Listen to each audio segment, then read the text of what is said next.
யாருக்கு உங்க ஓட்டு? விவசாய சின்னத்துக்கு. ஏன்னா நான் சோறு திங்கிறேன். நமது சின்னம் விவசாயி. ஓட்டு பாருங்க ஓட்ட, அப்புறம் பாருங்க நாட்டை.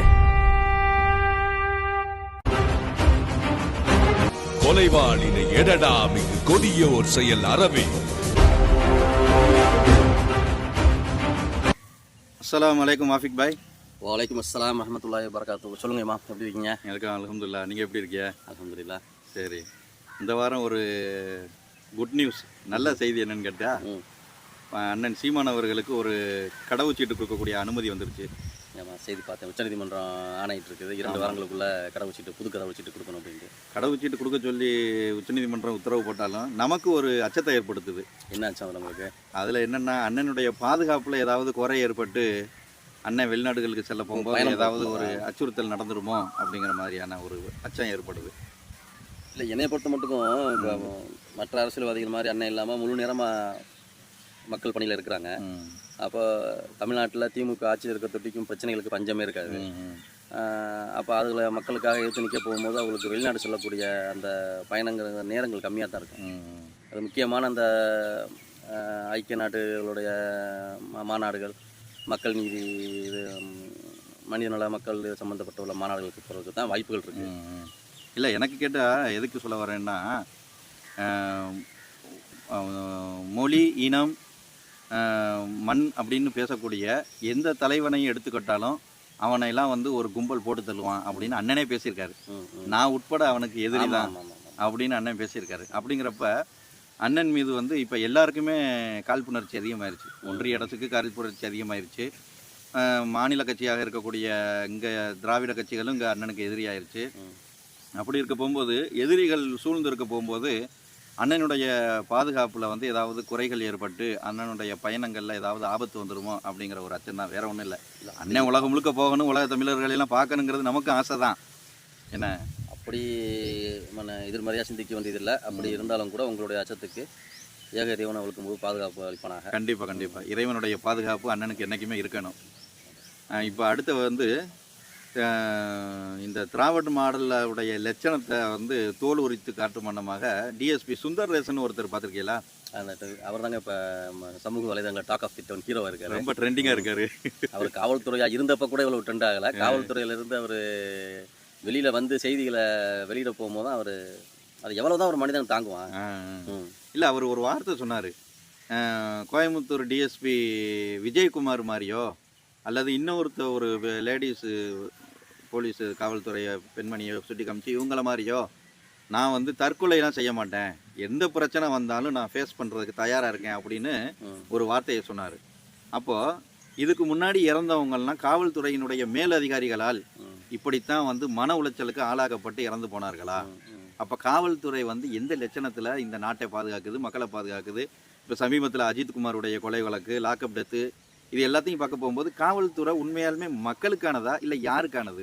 இல்லை, காவல்துறை வந்து மற்ற துறைகளை மாதிரி இல்லாமல் அந்தந்த அமைச்சர்களுடைய கண்ட்ரோலில் இல்லாமல் அது என்ன ஆகுன்னு கேட்டால் நேரடியாக முதலமைச்சர் கண்ட்ரோலில் இருக்கும். ஆமாம், முதன்மை அமைச்சருடைய கண்ட்ரோலில் இருக்க போகும்போது அவங்களுக்கு தன்னறியாமல் ஒரு திமிர் ஒன்று வருது, அந்த அதிகாரம்.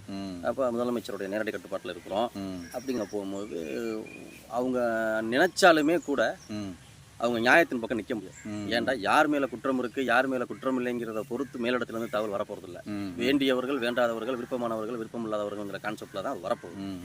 அப்போ அவங்களுக்கு இதை பணிவிடை செய்ய போகும்போது அவங்களுடைய பணி உயர்வு, அவங்களுக்கு தேவையான பொருளாதார வசதிகள், அப்போ பணி நிர்ணயம், இந்த மாதிரி நிறையா அவங்க அனுபவிக்கிறதுனால அவங்க அதிகார வர்க்கத்தில் மேலேருந்து வரக்கூடிய இல்லை, நீங்கள் வந்து முதலமைச்சருடைய கட்டுப்பாட்டில் இருக்கிறது உங்களுக்கு பெருமை, உங்களுக்கு திமிரு அப்படின்னா அந்த பெருமையும் திமுறையும் அந்த அதிகாரத்தினுடைய வலுவையும் யார்கிட்ட கொண்டு வந்து காட்டுறதுன்னு ஒன்று இருக்குல்ல? இல்லை, வேற அவங்களுக்கு கீழே இருக்கக்கூடிய சக ஊழியர்கள்ட்ட காட்டுறதா? வேற வழி இல்லை, அவங்களுக்கு தானே காட்ட முடியும்.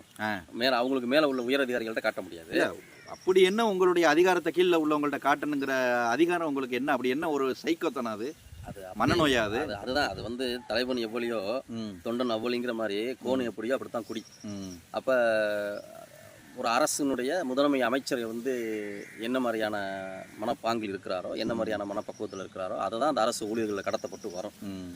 இப்போ வந்து அதில் சில பேர் வந்து என்ன செய்வாங்கன்னு கேட்டால் தன்னுடைய வணக்க வழிபாடு, தன்னுடைய இறை, தன்னுடைய தர்மம், தன்னுடைய குடும்பத்தினுடைய பேர், அவங்க குடும்பத்தினுடைய அந்த இல்ல நல்ல காவல்துறை அதிகாரிகளும் இல்ல, இருக்கிறதா அதுதான் அந்த கான்செப்ட்ல சில நல்ல அதிகாரிகள் என்ன செய்வாங்கன்னா இதை எதிர்த்து இருக்காங்க நடைபெறுவாங்க. நம்ம கேள்வியும் படத்தையும் செய்யறோம். அப்படி ஒருவரை தான் நம்ம இவரை பார்க்குறோம். ம், ம், அதாவது இவர் வந்து அரசு சொல்லுதுன்னு நிறைய அவர் வந்து நிறைய முடக்கப்பட்டிருக்கிறாரு. ம்.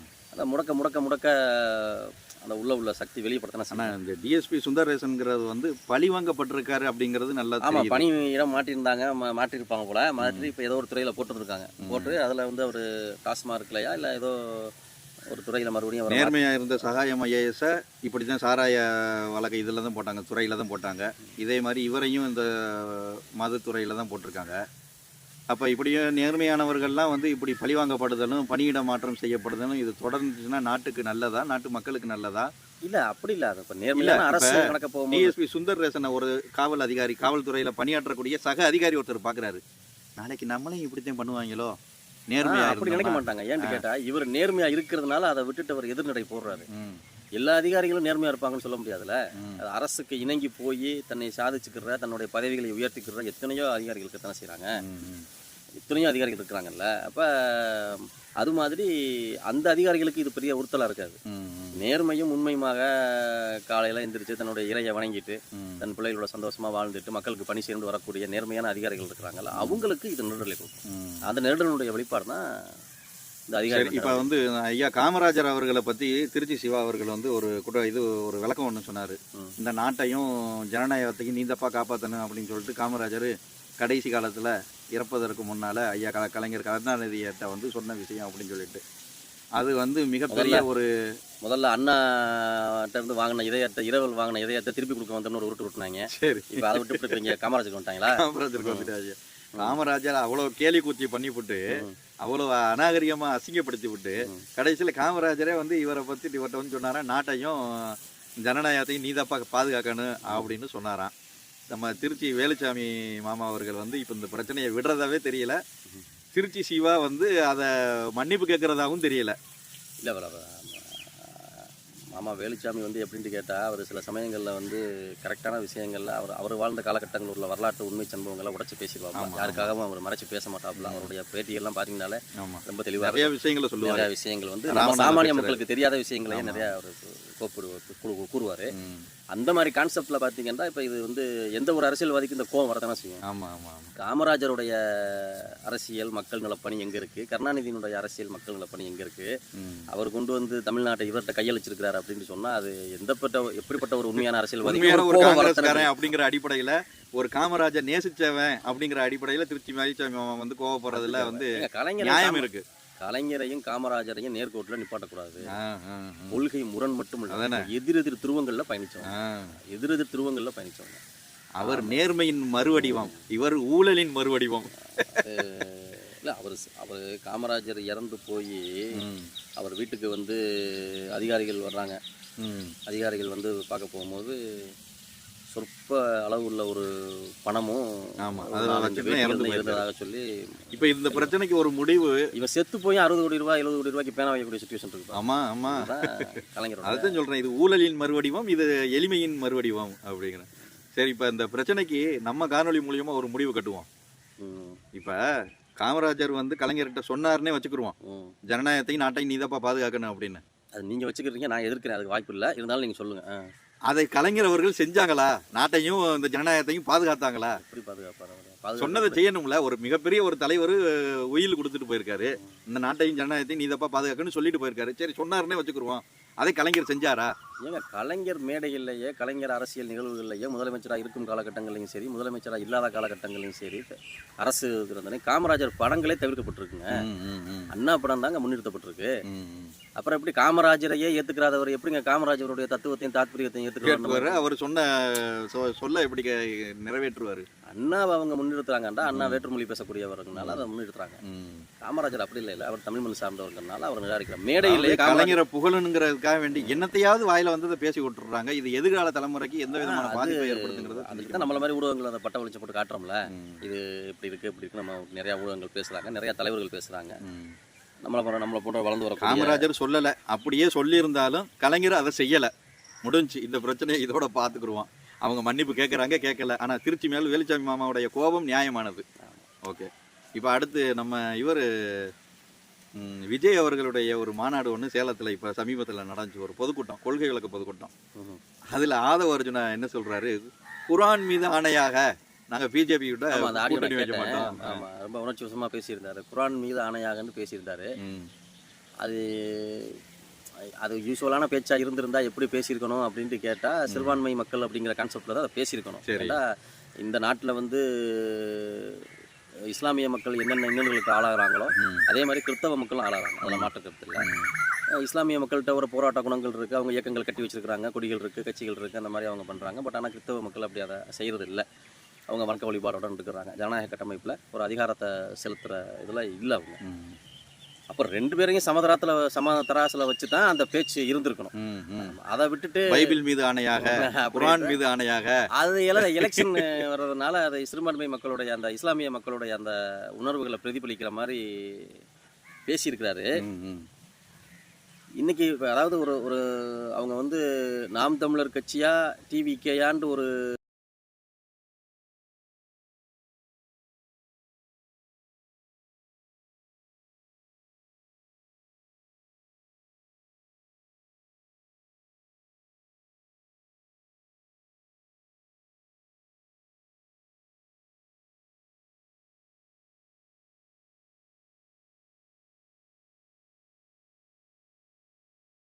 இந்த இஸ்லாமிய மார்க்கத்திற்காக சிறை சென்ற எண்ணற்ற சிறைவாசிகளுடைய நிலைகள் அவலங்களை பேசாம, இஸ்லாமிய மக்களின் பிரச்சனை எவ்வளவோ இருக்குது, ஹிஜாபை பத்தி பேசாம,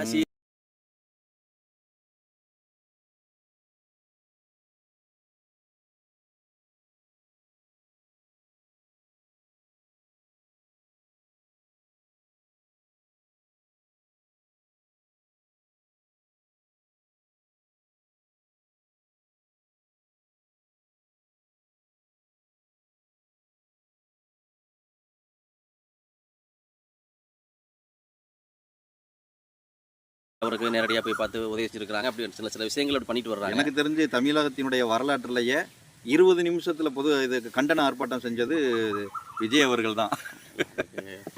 அவங்கள பொறுத்த மட்டும் அவங்களுக்கு அவருக்கு ஒரு சிக்கல் இருக்குங்க. அதை அவர் மக்கள் அதிகம் நேசிக்கக்கூடிய, பார்க்க ஆசைப்படக்கூடிய அந்த ஒரு ஹீரோயிசம் மேனரிசத்தில் இருக்கிறதுனால அவர் பொது வெளியில நடமாட முடியாது. ஒரு தலைவன் பொது வெளியில நடமாடாம அரசியல் செய்ய முடியாது. நீங்க என்னதான் விஜய்க்கு பதிலா மறு உருவமா ஆதவ அர்ஜுனாவையோ அல்லது ஆனந்தையோ நீங்க யாரை நிப்பாட்டினாலும் மக்கள் விஜய் கேட்பான்.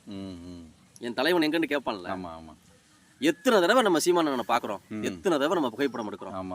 ஆனா பாக்குற வட்டமெல்லாம் அவரை கட்டி எனக்கு தோணுது, பாக்குற வட்டமெல்லாம் அவர் கூட இருக்கணும்னு தோணுது, அவருடைய சிரிப்பை பார்க்கணும்னு தோணுது, அவரோட போட்டோ எடுக்கணும்னு தோணுது.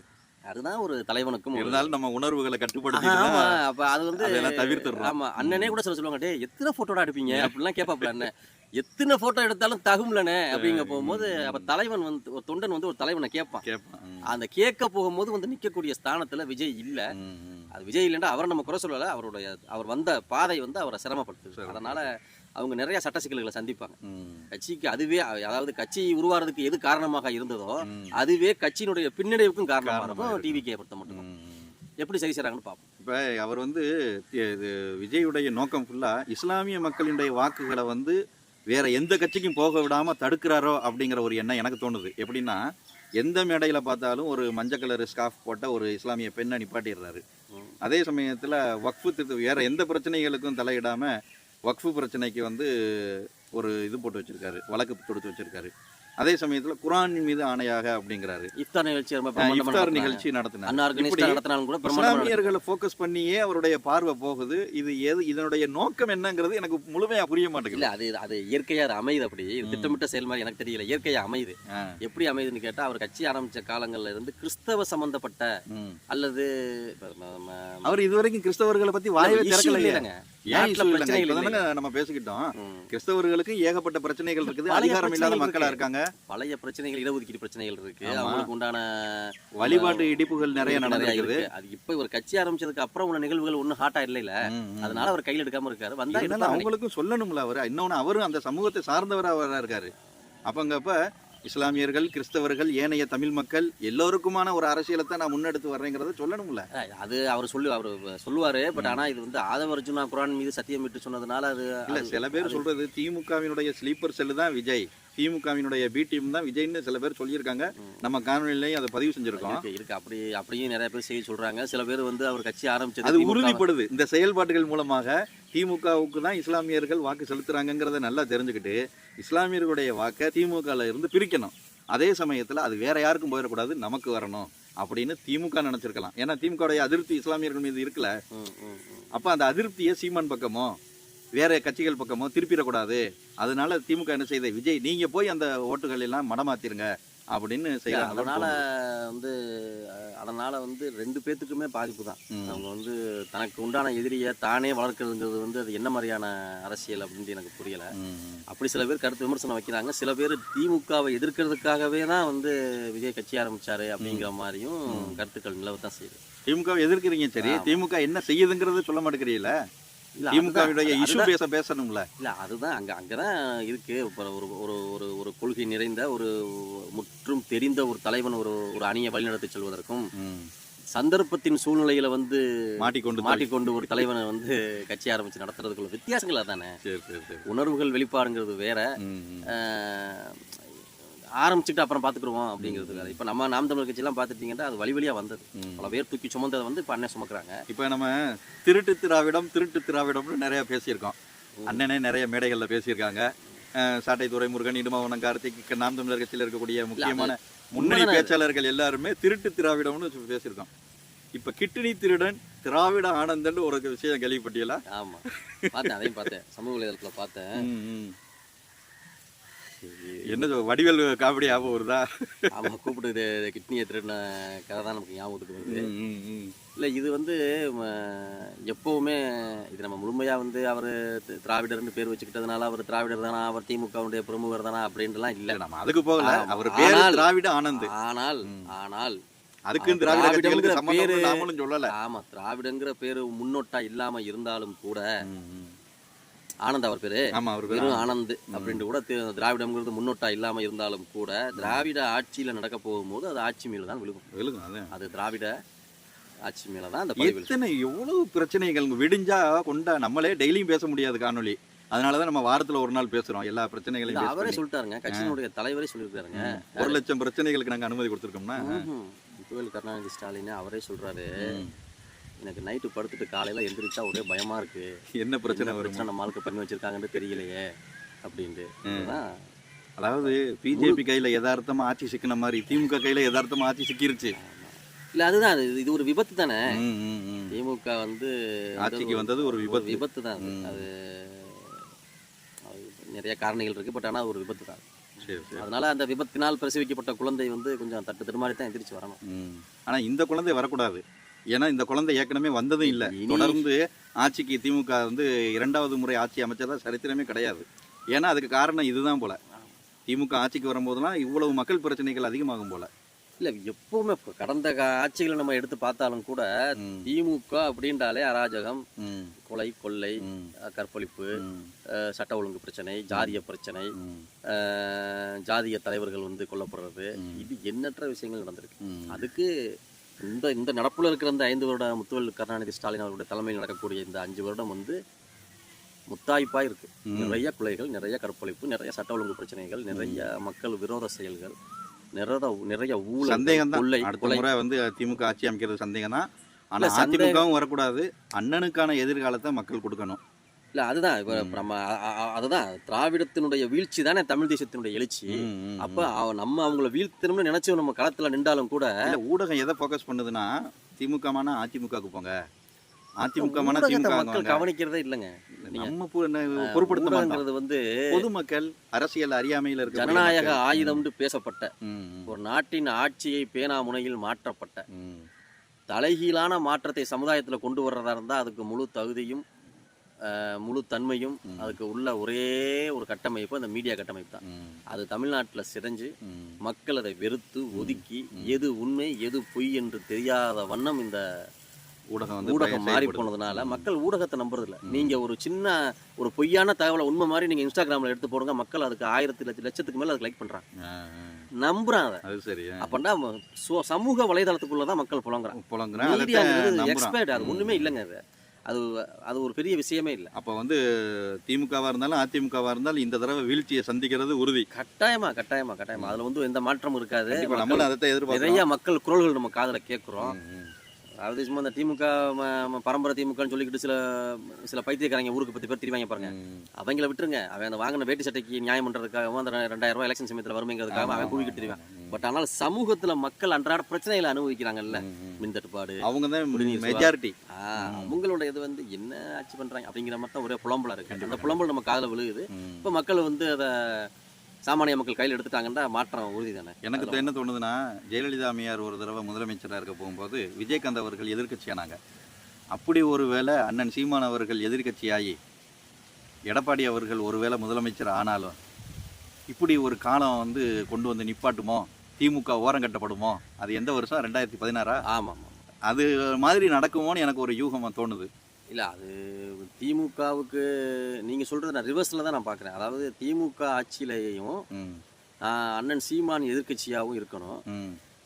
அதிமுக இன்னைக்கு அது நம்மளுடைய ஆசை. ஆமாம், இன்னைக்கு. ஆனால் எதார்த்தம் ஜெயலலிதா அம்மையார் முதலமைச்சராக இருக்கும்போது விஜயகாந்த் அவர்கள் எதிர்க்கட்சியாக இருந்த மாதிரி இந்த தடவை 26ல் நடக்கிறதுக்கு வாய்ப்பு இருக்குமான்னு. ஆனால் ஒன்று மட்டும் நான் அதை எனக்கு கணிக்க தெரியல. எனக்கு அது எப்படிங்கிறது எனக்கு கணிக்க தெரியல. முதலமைச்சர் ஆகணும், அதுதான் நம்மளுடைய வேண்டுகோள். மக்கள் முன்னிலைப்படுத்தணும். ஆமாம், ஆனால் அது எப்படி இருந்தாலும் எதிர்க்கட்சி தலைவர் வரிசையில் அண்ணன் செந்தமிழன் சீமான் இருந்தாருன்னா ஆப்பரண்ட்ல அப்பவே நாடு பாதி பிரச்சனைய முதலமைச்சராக இருக்கிறவங்க அதை ரிசைன் பண்ணிட்டு போகிறத தவிர வழியே இல்லை, ஆட்சி செய்ய முடியாது. ரொம்ப சிரமம். அது கிட்டத்தட்ட அண்ணன் ஆட்சி நடத்துற மாதிரி தான் பாப்பா. அப்படிலாம் ஒரு காலம் வந்து சட்டமன்றத்தை போய் அண்ணன் அலங்கரிக்காம போகாமலா போயிடுவாரு. அப்படி ஒரு காலம் நம்ம கையளிக்கப்படாமலா 26ல் அதுக்கு உறுதியாக நடக்கும். நம்மளுடைய அரசியல் பயணம் நடந்துகிட்டு இருக்கு.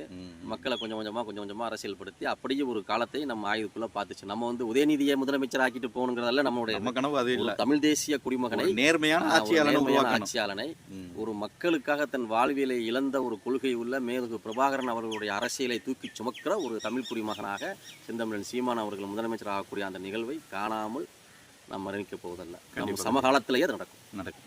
போர்வால் நண்பர்களுக்கு நன்றியையும் வாழ்த்துக்களையும் தெரிவிச்சுக்கிறோம். நன்றியும் வாழ்த்துக்களும். நாம் தமிழர்.